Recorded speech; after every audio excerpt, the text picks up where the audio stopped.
Bismillahirrahmanirrahim. Assalamualaikum warahmatullahi wabarakatuh. Innal hamdalillah nahmaduhu wa nasta'inuhu wa nastaghfiruh wa na'udzu billahi min syururi anfusina wa sayyiati a'malina.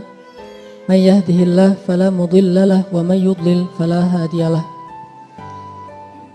Asyhadu an la ilaha illallah wahdahu la syarika lah wa asyhadu anna Muhammadan abduhu wa rasuluhu la nabiyya ba'dah. Radina billahi rabba wa bil islami dina wa bi Muhammadin nabiyya wa rasula. Allahumma inna nas'aluka ilman nafi'a wa qalban khashi'a wa amalan mutaqabbala, amma ba'. Teman-teman sekalian, malam ini kita akan coba belajar mengambil nasihat dan panduan atau hidayah dari firman Allah Subhanahu wa taala di dalam surat Ali Imran ayat 79.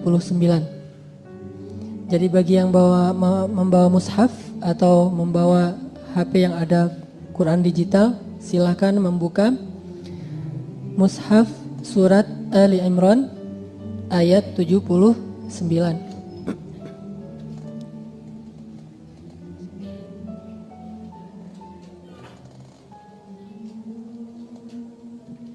Kita tilawah terlebih dahulu, nanti kita akan coba belajar dan memahami firman Allah di dalam ayat ini.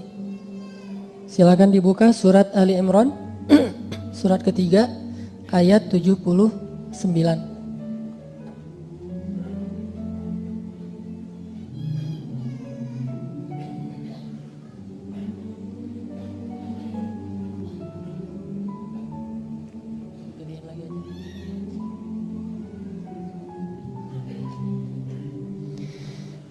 A'udzu billahi minasy syaithanir rajim. Silakan.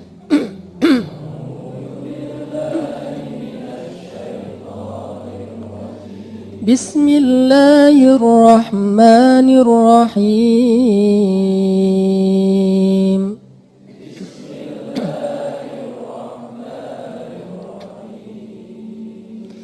ما كان لبشر أن يؤتيه الله الكتاب والحكم والنبوة ثم يقول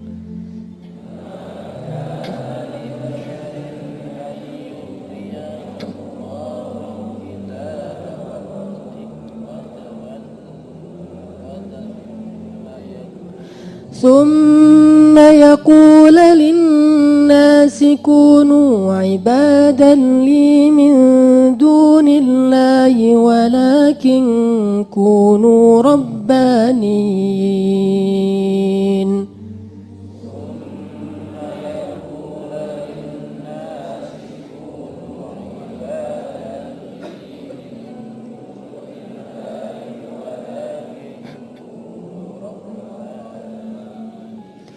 ولكن كونوا ربانيين بما كنتم تعلمون الكتاب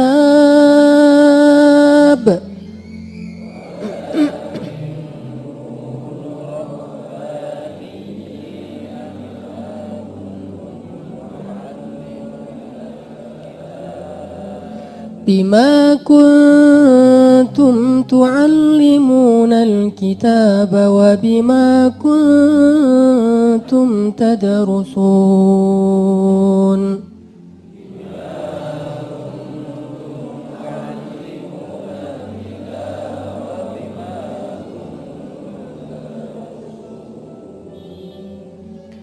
Tidaklah pantas bagi seorang manusia yang Allah berikan kepadanya Alkitab, Al-Hikmah, dan kenabian.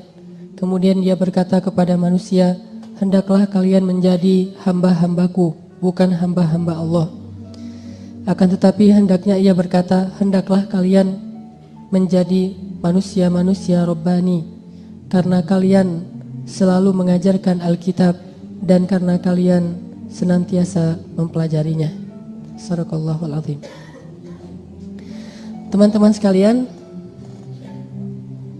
kalau di layar itu kita melihat tentang tema ya, tema yang disebarkan melalui poster dan sosial media kita. One step closer atau selangkah lebih dekat. Kalau saya coba terjemahkan, itu maksudnya adalah bahwa setiap orang itu dalam hidupnya semuanya mengalami proses. Bahkan kenabian juga dengan proses. Kalau kita lihat proses kenabian Nabi Muhammad itu sudah sejak beliau lahir, Allah udah membuat proses itu. Bahwa beliau lahir dalam keadaan yatim dari keturunan yang terbaik, kemudian di Makkah, lalu beliau mengalami pertumbuhan yang banyak sekali hal-hal yang menakjubkan, diantaranya pembelahan dada di masa kecilnya. Kemudian suatu saat beliau pernah mau menghadiri acara konser gitu, tapi konser yang jahiliyah. Terus tiba-tiba jadi ngantuk dan tertidur, baru bangun besok paginya. Nah, ini semuanya adalah proses sampai beliau nanti dinobatkan menjadi seorang duta Allah atau Rasulullah. Bahkan sebuah kenabian pun yang dipilih itu adalah orang yang sangat istimewa juga mengalami proses. Apalagi umat Nabi, yaitu para sahabat, apalagi umat Nabi yang bukan para sahabat kayak kita. Semuanya mengalami proses. Nah, one step closer ini adalah proses kita dari hijrah sampai menjadi seorang muslim yang ideal. Atau muslim ideal itu dalam bahasa Arab disebut dengan mithali. Dari yang awalnya waqi'i, realitasnya adalah kita kayak gini aja, bukan yang sosok yang sangat istimewa, sampai mendekati ideal. Bagaimana proses yang harus dilalui oleh seseorang atau oleh suatu generasi? Bagaimana Nabi menyentuh pendidikan para sahabat sehingga mereka yang awalnya dari jahiliyah kemudian berhijrah kepada Islam, kemudian dari Islam itu sampai ke tingkat mendekati ideal, atau bahkan sebagian dari mereka itu sangat ideal. Ternyata inilah yang harus dilalui oleh setiap muslim dalam proses memperbaiki dirinya. Inilah yang dilalui oleh kaum muslimin, jama'atum minal muslimin, umat Islam, bahkan peradaban Islam. Semuanya butuh proses, butuh step demi step sampai ke tingkat yang ideal. Ini makna dari one step closer itu. Closer kepada apa? Lebih dekat kepada apa? Lebih dekat kepada ideal. Saya nggak bilang udah ideal karena ini hanya Allah yang tahu, tapi setidaknya kita lebih dekat kepada nilai-nilai ideal. Nah, di situ kita melihat ada istilah hijrah, mungkin sudah common ya di kita, sesuatu yang udah biasa. Ada dua istilah yang mungkin bagi sebagian baru. Ada istilah saqafi, terus ada istilah Rabbani. Harusnya double B di situ. Rabbani. Ada istilah saqafi, ada istilah Rabbani. Dan istilah ini, terutama istilah Rabbani, kita temukan tadi di dalam bacaan surat Ali Imran. Allah mengatakan kunu Rabbaniyin. Kunu Rabbaniyin. Apa arti kunu? Kunu itu mirip dengan kun. Kalau kun itu satu, kalau kunu itu plural, banyak, jamak. Jadi kalau satu orang kun Rabbani, kalau banyak kunu Rabbaniyin. Ini hanya soal grammar yang udah belajar bahasa Arab. Jadi kalau kun fayakun itu satu, kalau banyak kunu fayakunu atau fayakununa. Jadi kalau banyak itu pakai Rabbaniyin, kalau satu Rabbani. Nah, kalimat kun di sini jadi itu artinya ada pembentukan. Jadi enggak sekaligus bin salabin abrakadabra. Ini kalau Allah Subhanahu wa taala mengatakan kun, ya langsung jadi. Tapi ini adalah sebuah perintah yang sifatnya hablum minan nas. Allah memerintahkan kepada manusia untuk menjadi Rabbaniyin. Artinya menjadi Rabbaniyin ini butuh proses. Seseorang untuk bisa menjadi Rabbaniyin butuh proses. Kalau kita lihat di ayat-ayat yang lain kalimat kun, salah satunya misalnya di At-Taubah, ya ayyuhalladzina amanu taqullaha wa kunu ma'as sadiqin. Kunu ma'as sadiqin. Jadilah kalian, artinya tumbuhlah kalian, bentuklah diri kalian dengan orang-orang soleh. Maka kalian akan jadi orang yang baik. Kalau di surat Ali Imran yang tadi saya baca ketika maghrib, wal takun, hendaklah ada, tapi sebetulnya terjemahannya bukan hendaklah ada, hendaklah jadi. Wal takum minkum ummah, siapa yang jadi? Sekelompok kaum muslimin menjadi orang yang yad'una ilal khair wa ya'muruna bil ma'ruf wa yanhauna 'anil munkar. Itu juga dibentuk. Artinya kata Allah kunu rabbaniyin, untuk bisa menjadi seorang yang rabbani. Nanti saya jelaskan apa beda rabbani dengan tsaqafi. Itu butuh proses pembentukan. Itu butuh proses pembentukan, enggak sekali jadi gitu. Dan kita sekarang kalau kita mau melihat diri kita sekarang di antara 3 anak tangga itu, alhamdulillah rata-rata jamaah Al-Latif ini sudah melalui fase hijrah. Yang awalnya dulu mungkin jauh dari masjid, sudah berhijrah, sekarang rajin ke masjid. Yang awalnya dulu paling takut duduk dalam majelis ilmu, sekarang sudah berhijrah, rajin duduk dalam majelis ilmu. Awalnya dulu mungkin masih nggak tahu bahwa jilbab itu wajib, alhamdulillah bertahap hijrah mulai menutup aurat secara bertahap. Ini artinya proses hijrah udah kita lewati. Dan insya Allah saya yakin nih udah nyaman dengan hijrahnya. Dan mudah-mudahan Allah berikan istiqomah. Saya lihat tren di kita sekarang, kita udah masuk ke fase tangga yang kedua, yaitu tangga tsaqafi. Apa itu tangga tsaqafi? Yang senang kepada ilmu, senang kepada ta'lim. Sehingga muncul istilah mabuk ta'lim. Ada ta'lim di sana, rame ke sana. Ada ta'lim di sini, rame. Di Al-Latif itu ada 3 taklim dalam sepekan, Senin, Rabu, Sabtu, dan kita berbondong-bondong datang, dan ini udah luar biasa. Jadi udah punya minat yang baik terhadap ilmu. Tetapi ternyata ini belum selesai stepnya. Ada step berikutnya, bukan hanya kepada senang ilmu, tetapi bagaimana menjadikan ilmu itu adalah karakter dalam diri kita. Bagaimana menjadikan ilmu itu adalah iman dalam hati kita. Bagaimana menjadikan ilmu itu membentuk membentuk diri kita untuk bisa menjadi seorang muslim yang kepada Allah itu taat, yang kepada manusia itu bermanfaat. Itulah Rabbani. Membentuk manusia yang kepada Allah itu taat, yang kepada manusia itu bermanfaat. Dan itu nggak bisa hanya dengan tangga tsaqafi. Dia harus dibentuk, dia harus diarahkan, dia harus ditumbuhkan, dia harus dikembangkan. Dan proses pembentukan, pengarahan, pertumbuhan, perkembangan itu yang dibentuk tadi dalam bahasa ulama disebut dengan tarbiyah. Kalau dari hijrah ke tsaqafi nggak perlu tarbiyah, hanya perlu dakwah fardiyah. Ayo kita taklim yuk, ayo kita ngaji yuk, ayo kita tausiah yuk, ayo kita ada tabligh akbar yuk. Tsaqafi, dia menambah wawasan. Tetapi kalau mau menjadi Rabbani, Allah mengatakan kunu.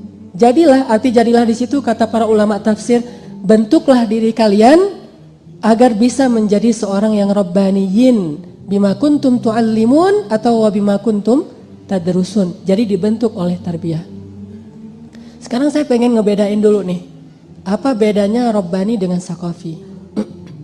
Dalam proses pembelajaran seorang muslim, ada 2 tujuan dari belajar itu yang tanpa kita sadari sebetulnya itu terjadi dalam setiap sistem pendidikan dan dakwah kita. Ada yang arahnya dakwah dan pendidikan itu kepada mencetak muslim tsaqafi, ada yang arahnya lebih jauh mencetak muslim Rabbani. Mencetak muslim tsaqafi itu artinya menjadikan seorang muslim itu berwawasan Islam. Berwawasan Islam. Dan rata-rata pendidikan sekolah-sekolah Islam kita itu arahnya ke sini. Hanya sebatas menjadikan muslim ini punya wawasan Islam. Jadi yang ditransfer itu bukan iman, yang ditransfer itu bukan akhlak, yang ditransfer itu bukan minat, yang ditransfer itu bukan himmah, yang ditransfer itu bukan azam, yang ditransfer itu bukan ruh atau semangat dakwah Islamnya atau semangat Islamnya. Yang ditransfer itu adalah wawasan dan informasi tentang Islam, data-data Islam. Ini yang terjadi di masyarakat kita, dan ini yang jadi masalah. Kenapa kaum muslimin mayoritas pendidikan Islam itu ada di setiap sekolah, bahkan dari SD, tetapi kualitas muslimnya belum taat kepada Allah dan belum bermanfaat kepada manusia. Jangankan manusia dalam lingkup peradaban, manusia dalam lingkup keluarga aja dia belum menjadi manfaat yang banyak. Apalagi ke tetangga, apalagi ke bangsa, apalagi ke peradaban manusia. Itu masih jauh. Kenapa? Karena belajarnya itu arahnya masih menambah wawasan. Contoh di sekolah, belajar akidah. Belajar akidah yang dipelajari misalnya anak-anak SD hafal Asmaul Husna. Dan ini bagus, penting juga wawasan ini, apalagi menghafal asma Allah yang mulia. Siapa yang hafal Asmaul Husna dan dia lancar dapat nilai 100. Jadi standar dia berhasil dan belum adalah siapa yang mampu menghafal informasi dan data-data tentang wawasan Islam. Hafal Asmaul Husna, sebutkan nama-nama Nabi, sebutkan nama-nama surga, sebutkan nama-nama sahabat. Kalau belajar sejarah, tanggal berapa, di mana, siapa aja. Jadi data-data tuh, berapa jumlahnya. Kalau dia baca tentang Ashabul Kahfi, malah yang nggak ada di Al-Quran, siapa aja nama pemuda Ashabul Kahfi. Maksal Mina misalnya. Ini juga belum ada riwayat yang jelas ya. Hanya ada yang mengatakan qila wa qal, katanya salah satunya bernama Maksal Mina. Sehingga anak kita kasih nama Maksal Mina, kenapa? Ashabul Kahfi dong gitu ya. Jadi ini lebih kepada wawasan. Banyak muslim belajar Islam itu belajar wawasan keislaman. Kalau dulu ketika saya masih sekolah itu ada SKI, Sejarah Kebudayaan Islam. Kalau sekarang PAI, Pelajaran Agama Islam. Coba lihat isi dari buku PAI, apa yang diajarkan. Rata-rata wawasan keislaman.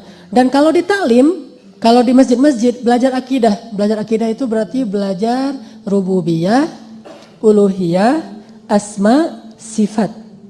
Ini teori-teori tentang akidah. Belajar ibadah berarti belajar rukun sholat, wajib sholat, sunnah sholat, yang membatalkan sholat. Teori tentang fikih sholat. Belajar haji ke anak-anak SD berarti belajar step-step manasik haji. Bukan lagi belajar tentang pesan dari ibadah haji itu apa. Sehingga anak-anak SD kita kan suka ada semacam acara manasik haji. Kemudian mereka kayak keliling tawaf di Ka'bah gitu, Ka'bah buatan. Kemudian pakai ihram yang perempuannya menutup aurat.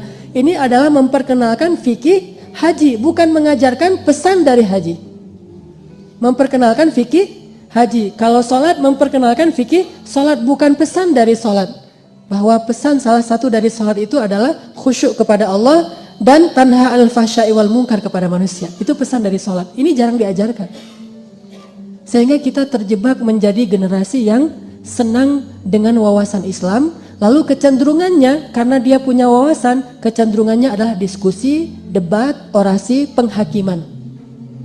Ini kecenderungannya. Kalau dia hanya bermain di wawasan. Ketika kita tahu, oh ini yang benar, ini yang salah, ini yang halal, ini yang haram, ini yang sunnah, ini yang bid'ah, ini yang hidayah, ini yang syirik dan seterusnya.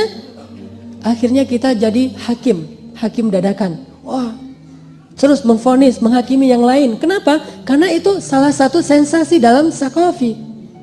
Beda dengan Rabbani. Rabbani itu ketika dia tahu sesuatu dia amalkan, lalu dia mencoba untuk memperbaiki, bukan mendebat, bukan berdiskusi, bukan berpresentasi, bukan dalam bentuk yang sifatnya tamattu akli, fantasi berpikir.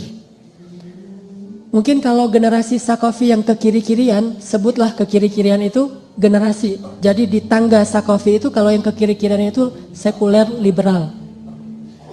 Itu yang tangga sakafi, tapi yang sebelah kiri itu sekuler liberal. Munculnya kayak gitu, senang perdebatan, senang diskusi-diskusi terbuka, senang dengan hal-hal yang sifatnya pemikiran. Saya karena pernah mengalami step ini.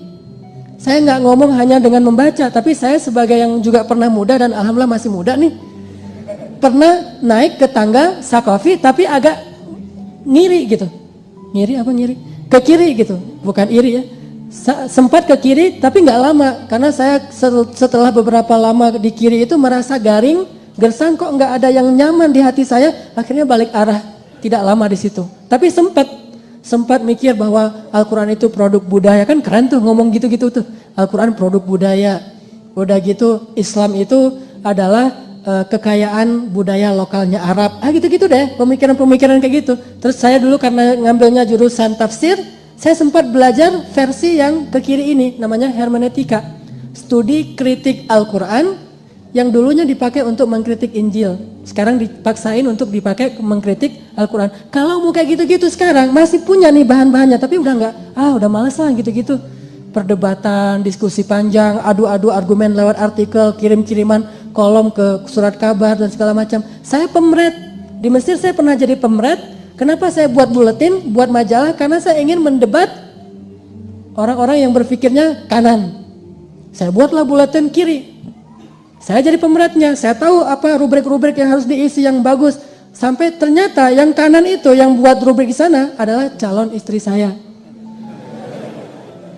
Jadi awalnya jadi bukan cinlok ya, cinta majalah. Gara-gara lewat majalah jadi siapa sih tuh bantah-bantahan melulu. Soal nggak bisa tidur malamnya gara-gara pemikiran.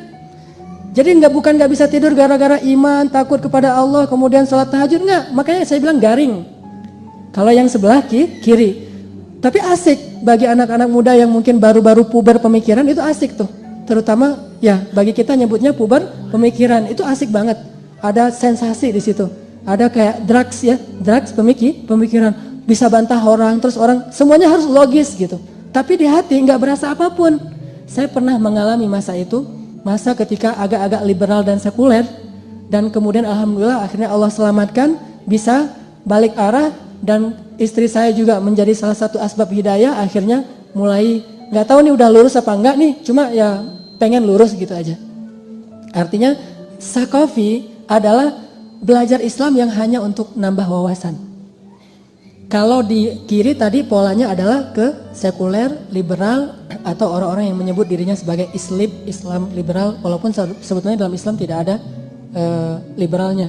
Yang ada Islam Rabbani dan Muslim yang sejati. Intinya teman-teman sekalian, kalau yang sebelah kanan, nih yang Saqafi sebelah kiri tadi kan ada dua kaki nih. Nah kalau yang Saqafi sebelah kiri adalah liberal, kalau yang sebelah kanan mungkin cenderungnya adalah dia senang dengan teori Islam saja dan terlalu berpikir idealis tanpa memahami realita. Idealnya kan gini, karena dia kan memahami teori ideal kan. Teori ideal sholat itu kayak gini, teori ideal akidah itu kayak gini, teori ideal muamalah mencari rezeki itu kayak gini. Dia nggak mau tahu tentang realita, sehingga akhirnya dia selalu berbicara ideal lalu mengutuk realita. Karena dia hanya tahu Saqafah, sikapnya tidak dibentuk. Kemudian kebijaksanaannya tidak dibentuk, jadi nggak berbarengan. Yang muncul hanya yang di depan itu adalah wawasannya. Bertambah wawasan, bertambah idealis. Bertambah wawasan, bertambah idealis. Dan ini agak bahaya juga nih, walaupun untuk dirinya bagus, untuk pribadinya bagus, tapi untuk yang lain belum bisa bermanfaat karena ini agak kaku, sehingga menyebabkan orang lain itu merasa terganggu oleh dia. Kenapa ya? Yang rajin ngaji malah makin susah senyum. Yang rajin ngaji kok malah sering bilang saya sesat. Yang rajin ngaji kok malah sekarang nggak mau lagi bergaul dengan saya karena dianggap saya ini banyak syubhatnya dan seterusnya dan seterusnya. Ini karena kenapa? Karena dia larut dalam wawasan ideal teori Islam, tapi dia tidak dibangun, tidak dibentuk kedewasaan dan kebijaksanaan yang Rabbani. Itulah saya bilang, tapi nggak salah, cuma belum sempurna. Untuk dia pribadi itu bagus banget. Sehingga kita pengen pendidikan Islam di Indonesia ini, baik yang di masjid ataupun yang di